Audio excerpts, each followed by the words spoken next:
Hi everyone, this is Divya from Quick Mommy Hacks, and today we wanted to talk about returning to work while breastfeeding. And for this, I have Doris Howie from Healthy Babies, Happy Moms. Doris has been a registered nurse for over 25 years, and she's also a certified lactation consultant with vast experience working with breastfeeding mothers. Hi, Doris, how are you? I am good. Thank you, Divya. Thank you so much for joining us today to talk about this topic, returning to work. Thank you so much for inviting me. Let me dive into my first question, which is what can one do during their pregnancy to prepare for breastfeeding after returning to work? While you're pregnant, just starting to read about breastfeeding, get educated, find some good, reliable information. You can check and see if you have a local lactation consultant office or talk to your pediatrician.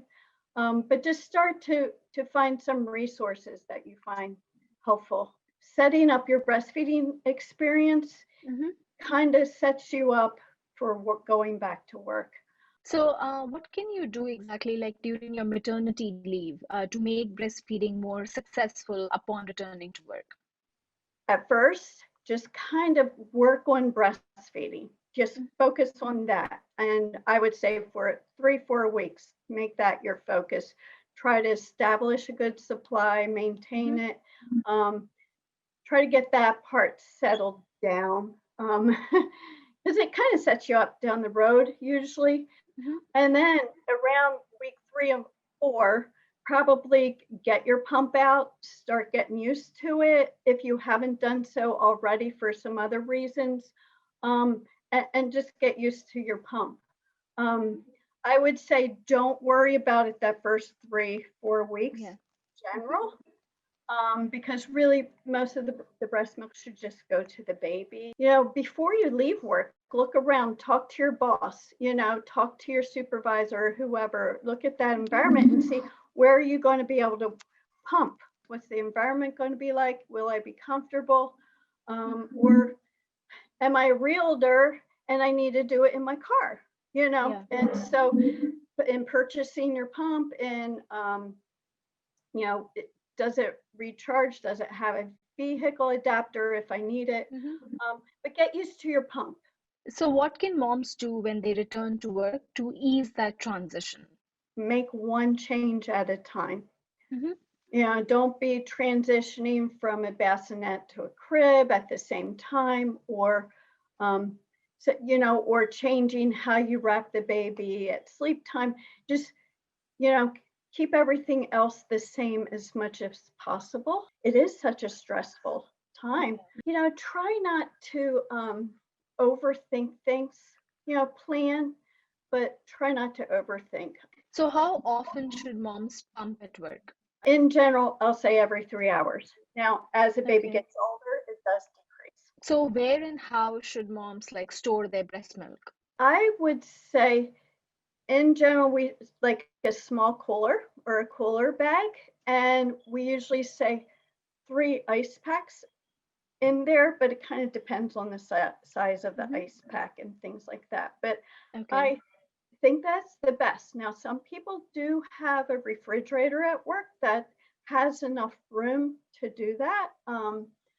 And I would say then maybe a soft cooler bag and with the packs to, get to and from work. Um, but then put the whole little cooler bag into the refrigerator is Hmm. what they recommend. So, do you have any recommendations on the kind of pump or like pumping bra, which is like Okay. the best? We have used a lot of Medela pumping styles Mhm. traditionally, and Yeah. they work great. Hmm. I like the pump. Yeah. Spectra is another great pump. And there's reasons why I do and don't like it. There's benefits and disadvantages of both. Hmm. We have up, we have a fair amount of clients that also are starting to use the Willow and Hmm. the LV because of their type of work. Okay. They they don't they do a type of work, could be a physician, and Yeah. she needs to get up and move around. Hmm. And So they will use one of those two, and they're having great success. Now, as far as bras, and what is nice about the Rumina and the Kindred Braverly is it can be both a pumping bra and a nursing bra. You just have some old sport bras in your drawer. Is just get one of your sport bras, cut, mark a spot, and cut a little hole and stretch the flange through it. So we actually talked about how moms can prepare themselves, when they are returning to work. But in your opinion, how can moms prepare the baby when they return to work? So start that bottle, like I mentioned earlier, like it can be every few days. If you got a baby that just will eat anything from anyone and doesn't care, just wants to be fed, you might get away with just doing a bottle every few days. But if you got a baby that's a little more particular, and you might want to do a bottle a day. Often we'll have people pump the milk in the morning, and babies are typically a little antsy in the evening. They cluster more in the evening. That's when milk supply's down some. So evening's a good time to get,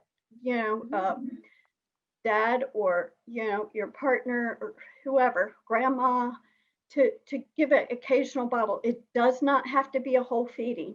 It's just to practice and to get that baby. But that to me is the most important thing. What should you do if your pump fails? For the moms that are exclusively pumping, they need to have a backup plan at home. If it's you and you're breastfeeding, you have a baby, so you're in good shape. Okay, some ideas are, know what works for you. Okay, the choices are hand express. Some people are really good at that. Learn how, at least give it a shot. A hand pump, and try it out. Learn how to use it. I like Medella's hand pump, but there's more and more out there, and I'm sure there's other ones. A Haka style pump. Passive type of pump. You can like put it on with the suction, and there's other brands, and massage. And that might work. And if you can, leave work and go home and let your baby. But some people can, and some people can't. So a lot of women actually have questions about the flange size. So how can you exactly decide the flange size in pumps? One, they realize that as women pump and they're turning up, slowly working that vacuum up, that some women have a very fibrous nipple that stays the same size the whole time she is pumping. And then other women have this very flexible tissue that just, it kind of expands, it widens the shaft of their nipple. And so be aware of what you are, and start with the pump, what came with your pump, and work at that a bit. But if it's rubbing all the way down the shaft of the nipple, you need to go up a size. Now, if you go up a size and way too much areolas going into the flange of the, let me grab my thing here. If too much nipple is going in there, then you need to probably go back a size. And you want the nipple to be freely going back and forth, but you don't want like way too much of the areola going in there. If you're really struggling with that, a lactation consultant should be able to help you with that. But the bottom line is, if you're not sure, try it with one, try it with the other, see what feels more comfortable. And what some people do get more milk if they change that flange size. Put a little bit of some kind of like right around that edge on the other side of this. Is to put a little bit of lanolin. It'll just help some of that friction. Or coconut oil, or whatever you use for your nipples. So do you think like massaging the breast, before pumping, does it help really? Massaging in general does help. Massaging before, during is a good idea if you can, and that's Mhm. part of the purpose of these bustier bras and these Yeah. pumping bras. It's not Yeah. just so you can work on the computer, do your work. Yeah. Yeah. It's also so you can use your hands and massage. Also, massage helps some people with letdown, and if you can get a good letdown, you might double your output. So can you suggest like a daily routine for moms who are like exclusively pumping? Pump in the morning as you need to. So, say you wake up at 5 or 6 or whatever it is, and the baby's not up yet. You might want to pump just a little bit to soften them a little bit. And then when the baby wakes up, feed the baby, then go to work, and then start your every 3 hour. Mm-hmm. Yeah. Um, it depends on your commute. Consider your commute. If you have a long commute, try to get it. Sometimes it pays to get there 15, 20 minutes early. Start Yeah. your day with a pump before you start. Now, if you have a short Mm-hmm. commute, and I do have people that their daycare is right down the road from their job, so they don't Mm-hmm. really, they can really literally feed, start working, 10 minutes later, and they're fine. But pump 3 hour every 3 hours while you're away from the baby. And then you might have to pump at the end of your day, depending Yeah. on your commute or how quickly you can get to that baby. Now, if you get to the baby and grandma just fed a big Mm-hmm. bottle or whatever, you might have to pump again. Sorry, Yeah. you know. And then the other thing that's important, and this will also help the people that are struggling with supply, is, I've read in some sources, some people like they want to stop that nighttime thing, and I get it. But if you continue to pump at night after the baby goes to bed, Yeah. um, you'll keep like, okay, baby goes to bed at 7, 8 o'clock. By the time people are returning to work, okay, you go to bed at 10 o'clock, pump right before you go to bed. And then also they have found that, that the supply prolactin levels go back up. I think it's between 1 a.m. and 5 a.m. And Mm-hmm. so if you Yeah. like a pump between those hours, you'll just get a lot more milk. Yeah. But usually, like on Monday, say you work Monday through Friday, Sunday night, get out the milk from your freezer you think you're going to need for Monday. Okay. Take that, you pump on Monday, you save Monday's milk for Tuesday, so forth and so on. Yeah. Friday, Mm-hmm. you take the extra, put it in the freezer. Yeah. Okay. Breast milk does thaw quickly. If the moms are like pumping exclusively, so like what are the do's and Right. don'ts for them that you would suggest? Okay. Exclusive pumpers, pumping at the beginning 8 to 10 Mm-hmm. times in 24 hours. Now, Okay. as time goes on, they are going to learn how much they get in a day. Mm-hmm. The ones that do struggle more with supply, though, power pumping is a great way to try to get supply up. Well, on my list is avoid going longer than 5, 6 hours at night without Mm-hmm. pumping. Remember, frequency is more important than the long duration with pumping. So if in any unavoidable circumstances, let's say, you miss pumping at a certain time, so how Right. does it affect your milk supply and your breast? I think if it's very occasional here and there, I, it happens. It's life. It's gonna happen. So I would not panic. Just pump as soon or get to your baby as soon as you can. And if you've gone longer than usual and your baby's not really emptying you well, follow it with a pump. You might have to do, like I just mentioned, 2 pumps close together. But I don't think it's going to, unless you're doing it on a regular, like you just find every day you can't, you're having a hard time getting your pumping done, then yes, it will affect your supply. What should you pack in your pumping bag? Okay, so look at your environment and see what you need. Okay, cooler bags or cooler packs if needed. You usually do need that. Typically, we tell people 6 to 8 bottles or bags. It depends on the system you're using. Okay. Some people pump right into the bottles, and they'll just hand the bottles over the next day and then rotate them out. Same thing with bags. Bags are a very common thing to use nowadays. Make sure they don't leak. Um, Wipes are useful unless you have a sink right there and available, be able to wash your hands or whatever. Some people, because of the environment, and they don't have a sink, they might use but they have a microwave. They might be able to use a steam bag. Medela has some steam bags that if you feel Yeah. like you need to clean things, but usually soap and water in the sink. You don't have to. If you need a battery pack, look at things like that, or if you need a vehicle lighter adapter, and keep your backup system somewhere, whether it's your car,